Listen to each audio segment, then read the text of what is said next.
నమస్తే. Welcome to our channel. నేను సిరి. ఒకప్పుడు చంద్రబాబు నాయుడు గారి గురించి అరెస్ట్ అయితే ఇక్కడ కాదు అక్కడ ఆ రాష్ట్రంలో చేసుకోండి ధర్నాలని చెప్పేసి కేటీఆర్ గారు అయితే చెప్పడం జరిగింది. ఇప్పుడు అదే చంద్రబాబు నాయుడు గారి గురించి ఎక్స్లో పోస్టులు కూడా ప్రశంసలు కురిపిస్తూ మరి పోస్టులు పెట్టడం జరుగుతుంది. సో ఏంటి ఈ మార్పు ఎందుకు వచ్చింది కేటీఆర్లో? ఎందుకు ఇలాంటి అంటే అప్పుడు అలా మాట్లాడి ఇప్పుడు ఇలా ఎందుకు మాట్లాడుతున్నారు అనేది, అసలు ఏం జరుగుతుంది అనేది మనకి వివరించడానికి మనతో పాటు ఉన్నారు ప్రముఖ రాజకీయ విశ్లేషకులు కేవీవి ప్రసాద్ గారు.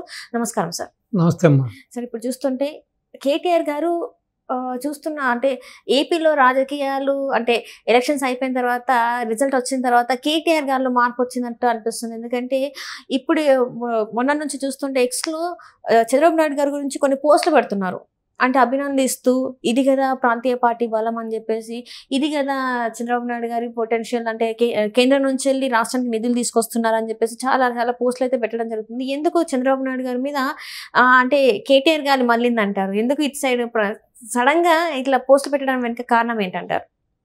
యాక్చువల్గా అమ్మ, మళ్ళింది లేకపోతే మార్పు అన్నదాన్ని మనం పూర్తిగా వ్యతిరేకించాలి. ఎందుకంటే వీళ్ళు కేవలం ఈ రోజున వాళ్ళ మనుగడ కోసం, వాళ్ళ యొక్క సర్వైవల్ కోసమే ఈ యొక్క ప్రశంసలు కానీ లేకపోతే ఈ పొగడతలు లేకపోతే ఈ కాకాలు బాకాలు. ఎందుకంటే వాళ్ళు బాబు గారికి ఎంత వ్యతిరేకతంగా ఉన్నారో, బాబు గారు అంటే ఎంత ద్వేషమో, బాబు గారు అన్నది మనం ప్రత్యక్షంగా బాబు గారు అరెస్ట్ అయిన సందర్భంగా చూసాం. ఇప్పుడు దేశవ్యాప్తంగా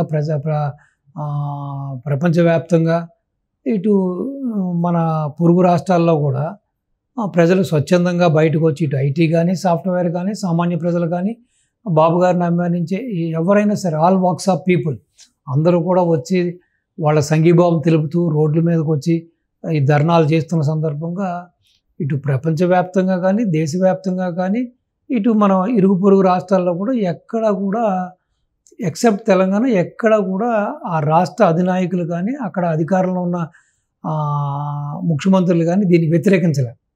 సో ఇండైరెక్ట్గానో డైరెక్ట్గానో వాళ్ళు సపోర్ట్ కూడా చేశారు. కానీ వీళ్ళు ఏ విధంగా చేశారు, ఎంత యాగి చేశారు, ఏ విధంగా ట్వీట్లు చేశారు, ఇది కదా అసలైన గేమ్ అంటే, ఇది కదా అసలైన ఇదేంటి అని చెప్పి ఎంత అవహేళన చేశారు.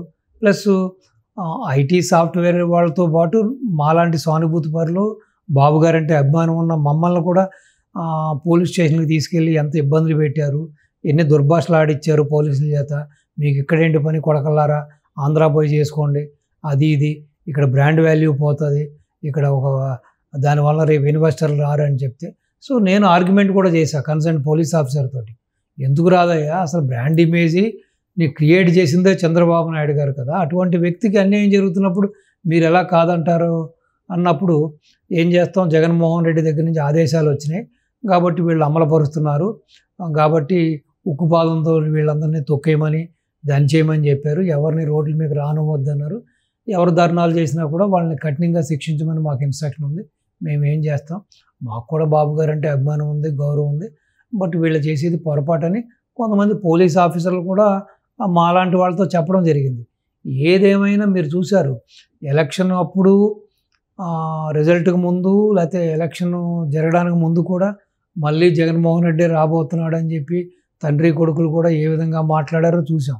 అదేవిధంగా మొన్న ఎలక్షన్ అయిన తర్వాత కూడా ఇది ఆశ్చర్యంగా ఉంది, ఇన్ని మంచి పనులు చేసి జగన్మోహన్ రెడ్డి ఎలా ఓడిపోయాడు, అలాగే అక్కడ ధర్మవరం ఎమ్మెల్యే కేతిరెడ్డి ఇంత ప్రజల్లో ఉండే వ్యక్తి ఓడిపోయాడు నా మిత్రుడు, ఇది చాలా ఆశ్చర్యంగా ఉంది.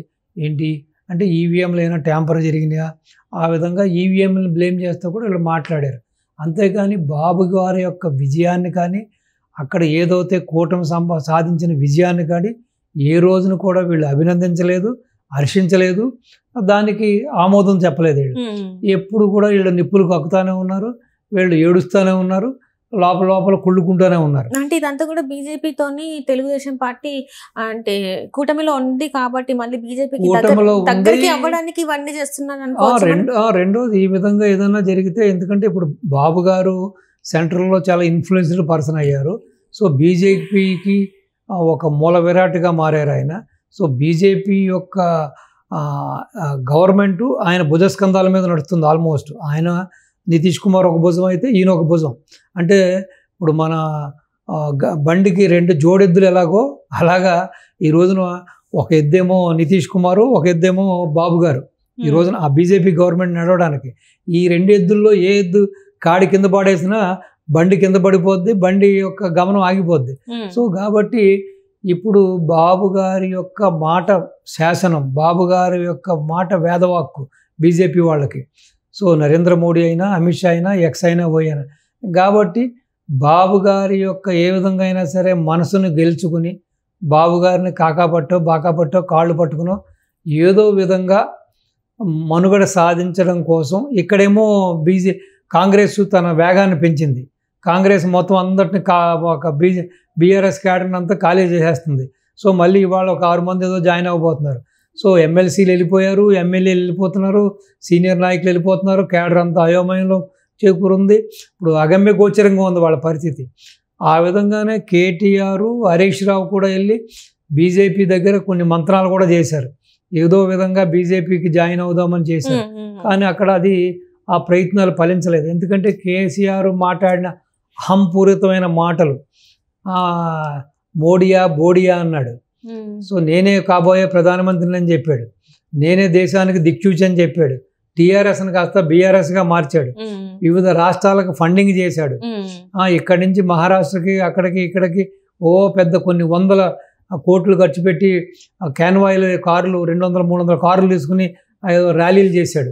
సో ఇవన్నీ వాళ్ళు మర్చిపోరు బీజేపీ వాళ్ళు. ఏదో నేను సెంట్రల్ని ఏలాలి, నా కొడుకుని సీఎం అవుతాడు, ఇక్కడ నేను అక్కడ పీఎం అవుదామని పగటిగల్లగా అన్నాడు.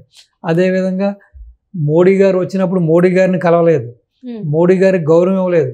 ఒక దేశ ప్రధానిగా మన రాష్ట్రానికి వస్తున్నప్పుడు ఒక సీఎంగా నువ్వు ఆయన కలవడం, ఆయన్ని ఆహ్వానించడం, ఆయనతో డయాస్ పంచుకోవడం అనేది ఒక ప్రోటోకాల్, అది సంస్కారం. ఆ విధంగా నువ్వు కలవలేదు, ఆయన్ని కలవలేదు, పైపెచ్చు ఎన్నో అవాకులు చవాకులు పేలడం జరిగింది నువ్వు. సో అన్నీ వాళ్ళ మనసులో ఉన్నాయి.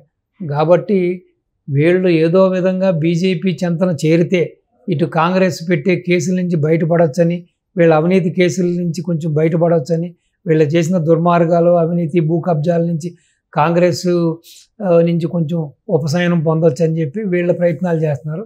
అది జరగని పని. ఆల్రెడీ మోడీకి వీళ్ళని నాకు తెలుసు కాబట్టి, ప్లస్ బీజేపీలో ఉన్న కొంతమంది నాయకులు కూడా ఆల్మోస్ట్ బీజేపీ ఇక్కడ బ్రహ్మాండంగా పుంజుకుంది. చూసారంటే 50% ఎంపీ సీట్లు వాళ్ళు గెలుచుకున్నారు, 50% కాంగ్రెస్ గెలుచుకుంది. ఈవెన్ కాంగ్రెస్ ప్రభుత్వం అధికారంలోకి వచ్చిన అతి కొద్ది సమయంలో జరిగిన ఎంపీ ఎలక్షన్లో సో బీజేపీ గణనీయంగా పుంజుకుంది. గణనీయంగా పుంజుకుని 50% సీట్లను కొట్టేయడం జరిగింది. అటువంటప్పుడు వాళ్ళ పార్టీని బలోపేతం చేసుకుని వాళ్ళు స్వయంగా ఎదిగి రాబోయే 2009 ఎలక్షన్లో అధికారంలోకి రావడానికి ఆ దిశగా వాళ్ళు అడుగులు వేయవలసిన పని ఉంది.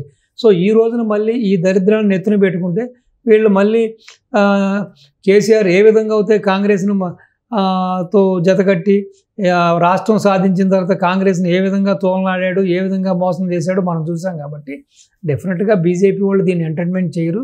సో ఏదో విధంగా బయటపడాలి, ఈ కేసుల నుంచి బయటపడాలి. ప్రస్తుతం ఈ కాంగ్రెస్ చేస్తున్న ముప్పేట దాడి నుంచి తప్పించుకోవాలన్నా, ఈ కేడర్ని కాపాడుకోవాలన్నా, ఈ యొక్క వలసెళ్ళిపోతున్న నాయకులను కాపాడుకోవడం కోసం ఏ విధంగా అయినా సరే బీజేపీతో జత కట్టాలనే ఆలోచనలో బీఆర్ఎస్ ఉంది. సో బహుశా ఆ దిశగా వాళ్ళ ప్రయత్నాలు చేస్తున్నప్పటికీ అంత సానుకూలమైన స్పందన అక్కడి నుంచి వాళ్ళ బీజేపీ వాళ్ళ దగ్గర నుంచి రావట్లేదు. ఏదేమైనా ఇది గడ్డు కాలమే. సో ఎవరైనా ఒకటి తెలుసుకోవాలమ్మా, అధికారంలో ఉన్నా లేకపోయినా సంస్కారంగా మాట్లాడాలి. సో వినయ విధేయతలతో ఉండాలి. అధికారం అనేది ఓటమి గెలుపు అనేది సర్వసాధారణం. ఇవాళ గెలిచినోడు రేపు ఓడతాడు, రేపు ఓడినోడు ఎల్లుండి గెలుస్తాడు. సో కాబట్టి అధికారం ఉన్నప్పుడు మన ఇష్టానుగా రాష్ట్రం మన జాగీర్ అనుకుని మన ఇష్టానికి చేయడం, ప్రతిపక్ష నాయకుల్ని తోలనాడటం, వాళ్ళని ఇబ్బంది పెట్టడం, సో ఇదంతా పొరపాటు. ఎన్ని జిమ్ముక్కులు వేసినా, బాబు గారికి ఎన్ని జాకీలతోటి లేపాలని చూసినా, ఎన్ని కాకాల పట్టాలని చూసినా బాబు గారు అంత ఈజీగా పడిపోయే వ్యక్తి కాదు. వీళ్ళ అన్న మాటలు, వీళ్ళు చేసిన పనులు అన్నీ కూడా ఆయన మనసులో ఉన్నాయి. ఏ విధంగా ఆయన ఇబ్బంది పెట్టారో ఆయనకు తెలుసు.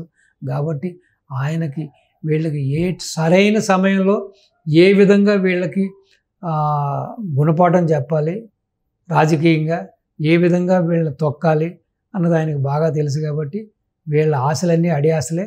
వీళ్ళు ఎన్ని మీరు చెప్పినట్టుగా ట్వీట్లు చేసినా, ఎన్ని ప్రైజ్ చేసినా ఆయన ఆయన ఆలోచన సరళి ఆయనకు ఉంది. సో డెఫినెట్గా వీళ్ళ ఇప్పటికైనా వీళ్ళ వైఖరి మార్చుకొని నిజంగానే పరిపూర్ణంగా ఒక చేంజ్ వస్తే పర్వాలేదు. లేదంటే ఇక బీఆర్ఎస్కి రాజకీయంగా మనుగడ లేనట్టే కనిపిస్తుందమ్మా నా వరకు. Right sir, right. Thank you so much. నమస్తే అమ్మా.